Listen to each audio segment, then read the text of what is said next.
Salam, hər vaxtınız xeyirli, gününüz uğurlu olsun. Dəyərli izləyicilərim, kanalıma və mətbəximə xoş gəldiniz. Bugün gördüyünüz kimi asan və tez başa gələn, az ərzaqla çox faydalı, 3 günə yeyilə bilən pərpətöyün turşusu hazırlayacağam. Bunu necə hazırlayıram? Əgər bu sizə də maraqlıdırsa, buyurun izləyin. İlk öncə nə edirəm? Pərpətöyünü təmiz-təmiz yumuşam və mən bunu 3 yerə bölürəm. Siz istəsəz bunu 2 yerə də bölə bilərsiniz. İnanın ki, çox faydalı bir bitkidir. Baxmayaraq ki, yabanı bir bitkidir, bir çox yerlərdə bitir, amma çox faydalıdır. Faydalarından danışsam videom bitər belə. Əziyyətə dəyər verən, videolarımı izləyən, bəyənən, şərhlər yazan hər kəsə öncədən təşəkkür edirəm. Pərpətöyünün hamısını bu formada doğradım.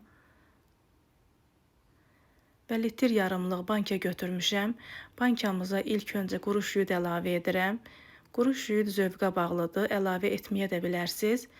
Və 2 ədəd dəfnə yarpağı, 3 diş sarımsaq və biraz da qara dənəvər istiot əlavə edib pərpətöyün içərisinə yığıram.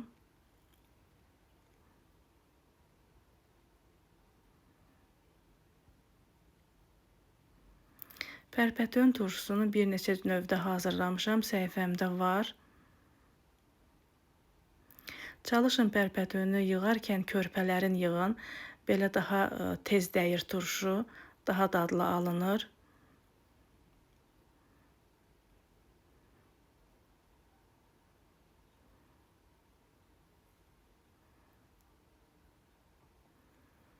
Gördüyünüz kimi bankamızı yığdım, doldurdum və hər bankaya qaşıq yarım duz əlavə edirəm. Duz turşu duzudur, bunu hər dəfə qeyd edirəm. Və hər bankaya 1 armudu stəkan üzüm sirkəsi əlavə edirəm.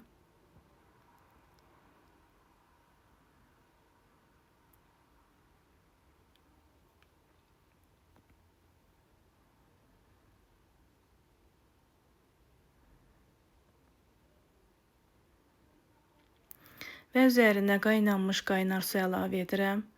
Gördüyünüz kimi asan, tez başa gəldi. 3 günə bunu açıb yemək olur. Çox dadlı bir turşudur.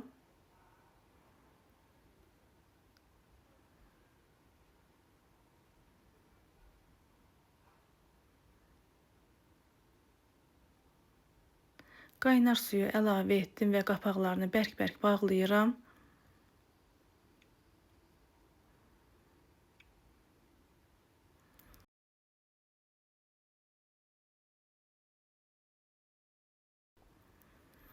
Və bu formada qarışdırdım ki, suyu, duzu bir-birinə yaxşı qarışsın.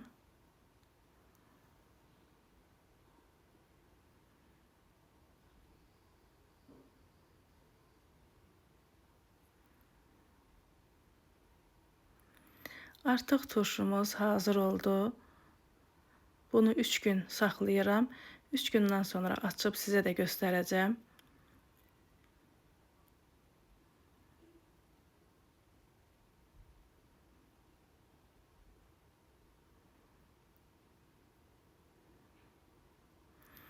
Bəli, mən bu turşunu hər il edirəm, çünki bu mənim həyətimdə bitir.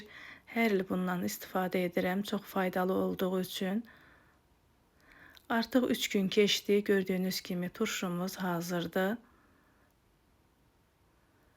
Çox gözəl rəngi alınıb, dadı da möhtəşəmdir. Hazırlayacaq olan hər kəsə nuş olsun. Hələlik bu qədər, sağ olun, Allah'a əmanət olun.